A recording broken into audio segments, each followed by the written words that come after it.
Hello বন্ধুরা, তো আমাদের আজকে থেকে ঠাকুর দেখা শুরু হয়ে গেল। আজকে পঞ্চমী, তো সবাইকে জানাই অনেক অনেক অনেক শুভেচ্ছা এবং অভিনন্দন। তো এখন আমরা আছি জেটিতে।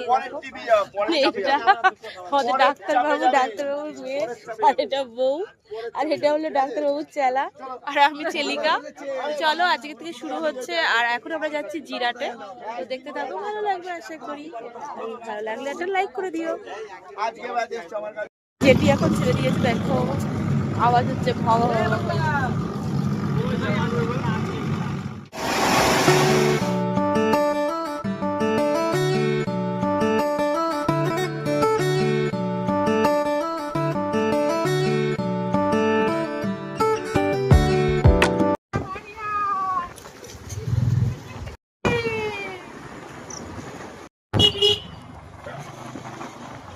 আমরা চলে এসেছি ফার্স্ট প্যান্ডেল দেখতে, আর এখন আমরা ঢুকছি। তো চলো দেখাই।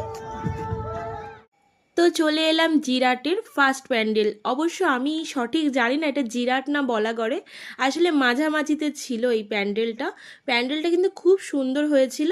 তো চলো এবার ভেতরে দেখানো যাক।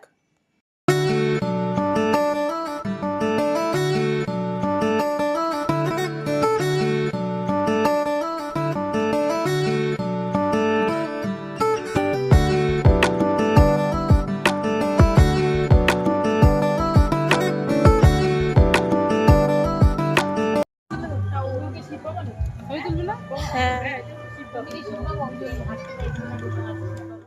তো ঠাকুরটা দর্শন করলাম, আর ঠাকুরটা দর্শন করে আমি পুরো মুগ্ধ হয়ে গেলাম ঠাকুরের প্রতি। পুরো মাটি দিয়ে শাড়িটা ডিজাইনগুলো করা হয়েছিল, সত্যি খুব সুন্দর ছিল।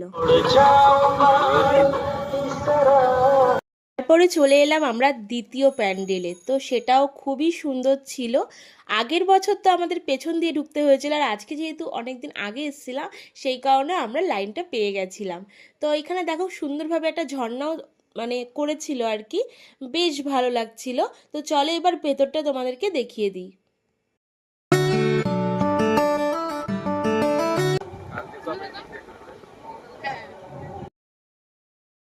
আমাদের এখানে চলছিল ফটোশ্যুট, আর এটা আমাকে বাদ দিয়ে করা হচ্ছিল, কারণ আমি যেহেতু ভিডিও করছিলাম। তো আবার চলে এলাম আরেকটা নতুন প্যান্ডেলে, এটাও কিন্তু খুবই সুন্দর ছিল। তো চলো তোমাদেরকে একটু দেখিয়ে দিই। প্যান্ডেলগুলো দেখে তোমাদের কেমন লাগলো অবশ্যই কিন্তু কমেন্ট বক্সে জানাতে ভুলো না। আর ভেতরের কাজগুলো কিন্তু খুব সুন্দর ছিল। আর সবথেকে আমার ভালো লাগছিল প্রতিমাগুলো, এত মিষ্টি লাগছিল যে তোমাদেরকে কি বলবো। তো চলো তোমরা সকলেই ভালো থেকো।